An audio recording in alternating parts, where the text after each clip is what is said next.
आणि कोकणाची खास ओळख असलेल्या शिमगोत्सवाला गावागावांमध्ये सुरुवात झाली आहे। फाक पंचमी म्हणजेच फाल्गुन पंचमीच्या दिवशी पहिल्या होळीनं कोकणात खऱ्या अर्थानं शिमगोत्सवाची सुरुवात होते। शेकडो वर्षांची परंपरा आणि असलेला मान जपत प्रत्येक कोकणी माणूस या उत्सवामध्ये अगदी उत्साहानं सहभागी होतो। होळी सणाच्या प्रत्येक गावच्या प्रथाही वेगवेगळ्या आहेत, परंपरा वेगवेगळ्या आहेत। त्या सर्व कोकणी माणसानं आजही जशाच्या तशा जपल्यात। या होळी सणासंदर्भातला एक स्पेशल रिपोर्ट बघूया।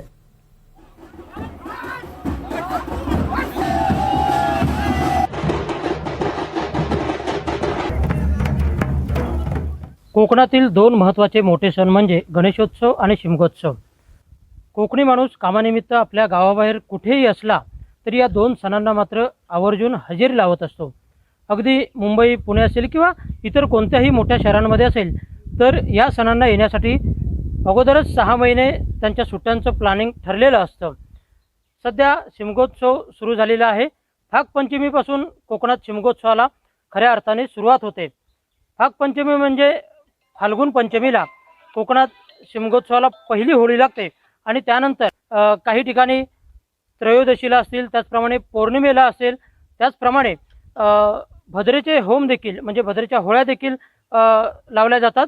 आणि विशेष करून आजही कोकणामध्ये वेगवेगळ्या गावांमध्ये प्रत्येक गावाची एक वेगळी प्रथा परंपरा आहे आणि ती वेगळी प्रथा परंपरा आजही तेवढ्याच भक्तिभावाने जपली जाते। काही गावांमध्ये होळी तोडण्याची प्रथा वेगळी आहे, काही गावांमध्ये ही शेवर असेल किंवा पोफळी असेल किंवा सुरमाड असेल, तर काही गावांमध्ये आंब्याची होळी तोडली जाते।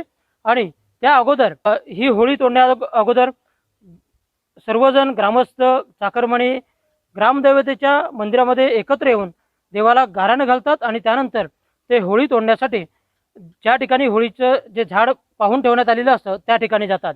आणि त्यानंतर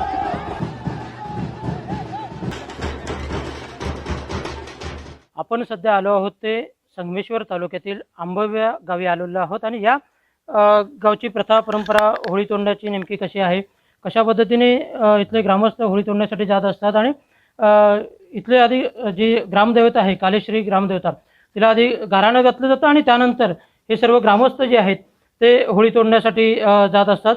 आपण इथल्या ग्रामस्थ आहेत, मानकरी आहेत, त्यांच्याशी बोलण्याचा प्रयत्न करूया।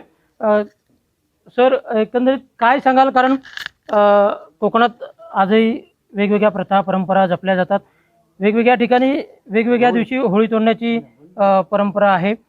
वेगवेगळ्या झाडं म्हणजे आंबा असेल, शेवर असेल किंवा पोफळी असेल किंवा सुरमाड असेल, अशा वेगवेगळ्या होळ्या तोडल्या जातात।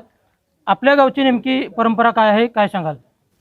सर्वप्रथम आपण आलात तुम्ही आमच्या गावाला, त्याबद्दल आपले धन्यवाद। मी गजानन माने, हे आमचं पुरातन मंदिर होतं, म्हणजे एक 25-30 वर्ष झाली।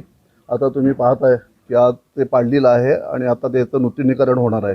या 2 वर्षामध्ये त्याचं नूतनीकरण होणार आहे। आमचा हा होळीचा उत्सव हा फाग पंचमीपासून चालू होतो आणि आज दुवादशी, आज आमच्या गावची मोठी होळी, गावातली सगळे गावकरी तिथे येतात, गावातली पुरी मंडळी तिथे येते आणि तिथे आता आम्ही होळी तोडणार। इथून एक 2-3 किलोमीटर अंतरावरती आहे ते। आमच्याकडे होळी ही आंब्याच्या झाडाची होळी असते आणि ती होळी आम्ही आता तोडणार। ती वाजत गाजत इकडे घेऊन येणार। उद्या ती नाचवून पुरा गाव इथे उभा राहून ती नंतर उभी करणार आणि रात्री संध्याकाळी उद्या रूपा लागेल आमच्या देवळाला, इथे देवीचं। उद्या संध्याकाळी इथे शान भरते म्हणून आमचा असा कार्यक्रम असतो।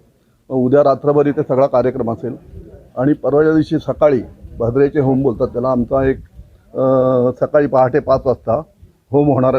पुरे गाववाले इथे असतात।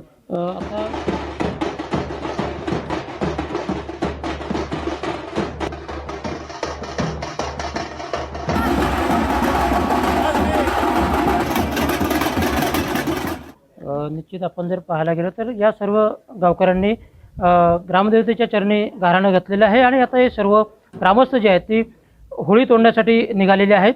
इथून जवळपास 2 ते 3 किलोमीटर अंतरावर म्हणजे जंगलामध्ये ती होळी आहे। आंब्याची होळी या गावामध्ये तोडण्याची परंपरा आहे। द्वादशीला ही होळी या ठिकाणी तोडली जाते आणि आता हे सर्व ग्रामस्थ होळी तोडण्यासाठी निघालेले आहेत। आपणही तिथे जाणार आहोत आणि कशा पद्धतीने होळी तोडली जाते, त्यानंतर कशा पद्धतीने ते नाचवत आणले जाते त्याचा देखील आढावा आपण ते घेणार आहोत.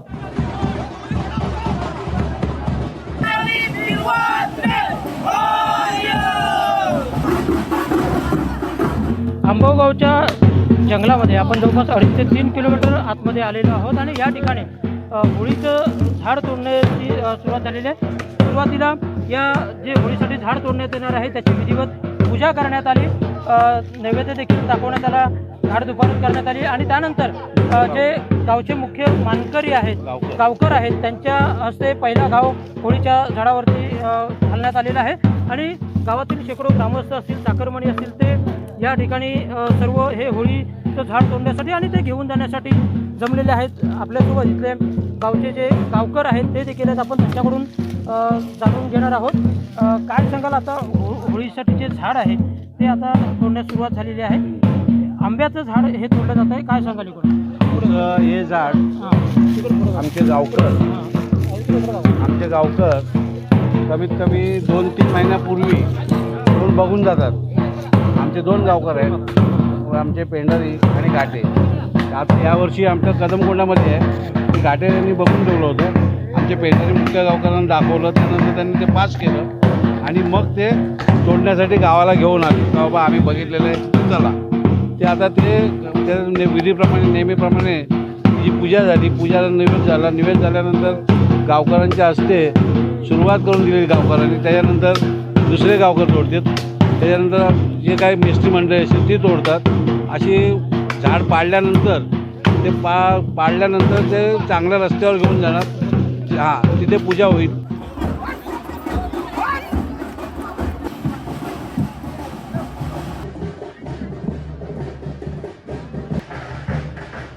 हे झाड जे आहे ते आता या ठिकाणी होळीसाठी तोडलं जातं. जवळपास 40 ते 50 फूट उंच हे आंब्याचं झाड आहे आणि ते या ठिकाणी आता तोडलं जातं आणि या ठिकाणी हे झाड तोडल्यानंतर या ठिकाणी हे ते वाजत गाजत ही होळी जी आहे ती होळी जे ग्रामदैवताचं मंदिर आहे त्या ठिकाणी नेलं जाणार आहे आणि त्या ठिकाणी उद्या ही होळी या ठिकाणी उभी केली जाईल. पण आता मात्र सध्या आपण पाहिलं ते कशा पद्धतीने होळीसाठी लागणारं जे झाड आहे किंवा होळी कोणत्या झाडाची तोडली जाते, तर आंबवगावामध्ये आंब्याची होळी तोडली जाते आणि ती कशा पद्धतीने तोडली जाते, काय त्याची प्रथा परंपरा आहे, मान आहे, ते देखील आपण आता या गावकऱ्यांकडून मानकऱ्यांकडून जाणून घेतलं. होळी तोडल्यानंतर ती वाजत गाजत शेकडो ग्रामस्थ जे आहेत ती फाका मारत आपल्या ज्या ठिकाणी होळी उभी केली जाते त्या ठिकाणी ते घेऊन जात असतात आणि आपण ही आंबाऊची सध्या होळी पाहतो. हे सर्व ग्रामस्थ जे आहेत ती होळी ज्या ठिकाणी उभी करायची त्या ठिकाणी घेऊन जात आहेत. आपल्यासोबत इथले काही मानकरी आहेत त्यांच्याकडून देखील आपण जाणून घेणार आहोत, कारण ही होळी घेऊन जात असताना अनेक प्रथा परंपरा आजही आपल्याला पाहायला मिळतात. त्या विशेष करून म्हणजे बुंद्याचा भाग आणि जो शेंड्याचा भाग आहे तो नेमका कोण उचलणार या संदर्भात देखील काही परंपरा आहेत. प्रमोद आदटराव आहेत आपल्यासोबत, त्यांच्याकडून आपण जाणून घेणार आहोत. सर, काय नेमकं सांगाल, कारण होळी नेणं हे पायवाटेतून रानातून घेऊन जाणं हे कसरतीचा भाग आहे आणि महत्त्वाचं असतं बुंद्याचा भाग आणि जो शेंड्याचा भाग आहे त्या संदर्भात काही मानकरी देखील ठरलेले आहेत, त्या संदर्भात काय सांगाल? कसं आहे, आंबवची कालेश्री देवीची होळी द्वादशीला तुटली जाते आणि तेरशीला म्हणजे त्रयोदशीला उभी राहते. हा संपूर्ण गाव निसर्गानं वेढलेला आहे. पर्या असे ओढ्याच्या मधूनच ही जी झाडं आहेत, आंब्याची झाडं ही पर्याच्या शेजारी असतात आणि इथं कुठल्याही प्रकारचा रस्त्याची उपलब्धता नसते. त्यामुळे खूप अडचणीतून ग्रामस्थ ही होळी उचलून खांद्यावरून देवळामध्ये घेऊन जात असतात आणि उद्या संध्याकाळी तिला उभी करतात.